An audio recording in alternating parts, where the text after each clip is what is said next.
Presiden ke-7 Republik Indonesia Joko Widodo meminta semua pihak menghormati proses hukum dalam penetapan tersangka Sekjen PDIP Hasto Kristianto. Sementara itu pemirsa, PDI Perjuangan menilai penetapan tersangka Hasto merupakan politisasi hukum.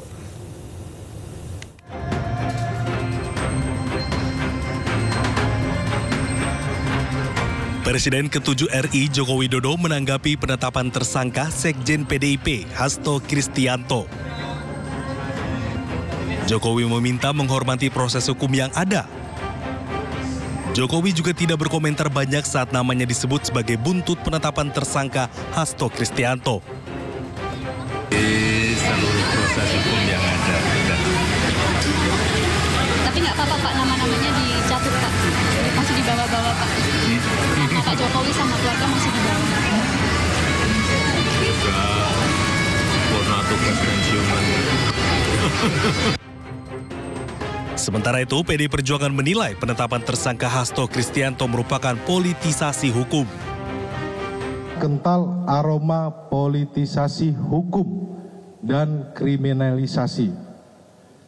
Beberapa indikasi yang dapat dilihat antara lain: pertama, adanya upaya pembentukan opini publik yang terus-menerus mengangkat isu Harun Masiku, baik melalui aksi-aksi demo di KPK maupun narasi sistematis di media sosial yang patut dicurigai dimobilisasi oleh pihak-pihak tertentu yang berkepentingan.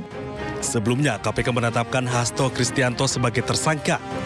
Komisi Anti Rasuah menemukan bukti Hasto bekerja sama dengan Harun Masiku melakukan upaya suap pada Komisioner KPU Wahyu Setiawan. Tak hanya satu, KPK menemukan bukti lain saat Hasto berupaya merintangi penyidikan. Hasto diketahui meminta pegawainya untuk menelpon Harun Masiku saat KPK melakukan OTT pada Januari 2020 silam. Wakil Presiden Gibran Rakabuming Raka menanggapi penetapan tersangka Sekjen PDI Perjuangan Hasto Kristianto. Ya, Gibran menyebut penetapan tersebut tidak ada kaitan dengan dirinya.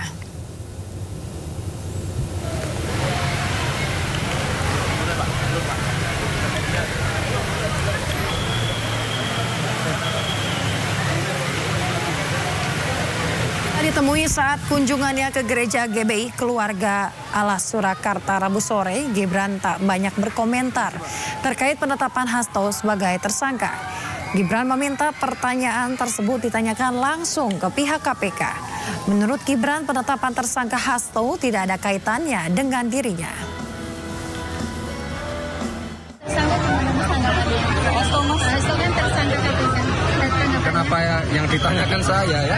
Karena sebagai Tanya ke KPK, nggak ada kaitannya ya?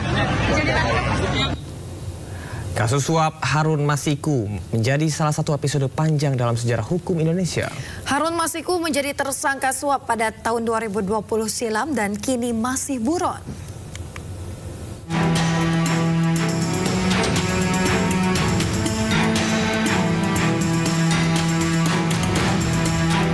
Kasus suap Harun Masiku menjadi salah satu episode panjang dalam sejarah hukum Indonesia.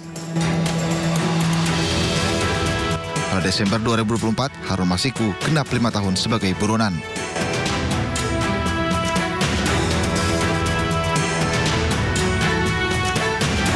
Kasus suap Harun Masiku berawal saat upaya menggantikan Nazarudin Kemas, anggota DPR RI, terpilih meninggal sebelum dilantik.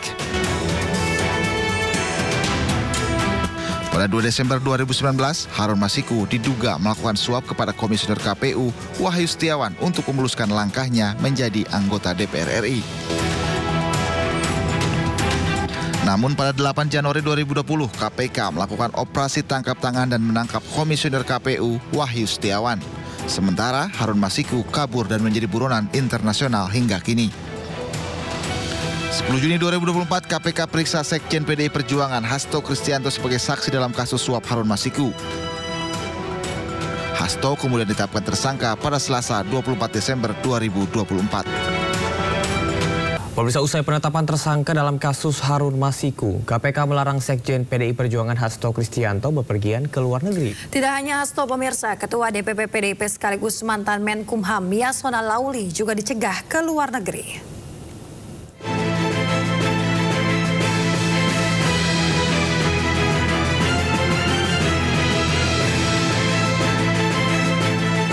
KPK telah resmi menetapkan Sekjen PDIP Hasto Kristianto sebagai tersangka dalam kasus Harun Masiku.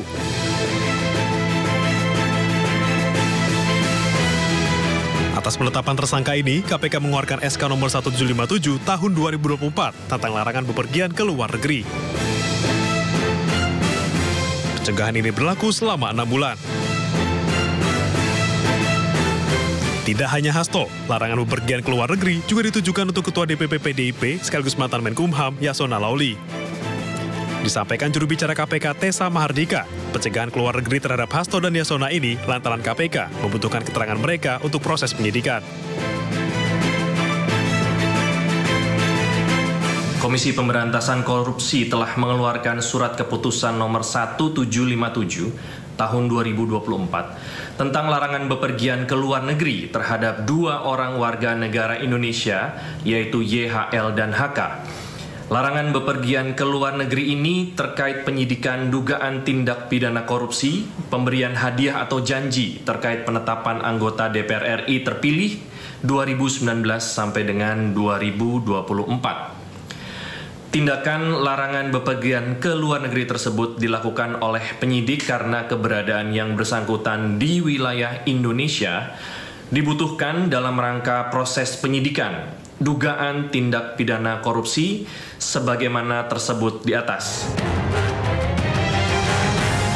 Sebelumnya, KPK telah memeriksa Yasona sebagai saksi dalam kasus suap pergantian antar waktu Harun Masiku.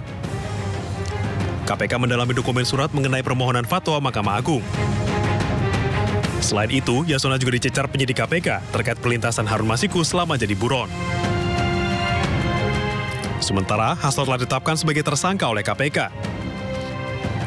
KPK menuding Hasto bekerja sama dengan Harun Masiku melakukan upaya suap pada komisioner KPU saat itu, Wahyu Setiawan, untuk meloloskan Harun Masiku sebagai anggota legislatif saat pergantian antar waktu. Selain itu, KPK juga menemukan bukti Hasto berupaya merintangi penyidikan. Tim iNews melaporkan.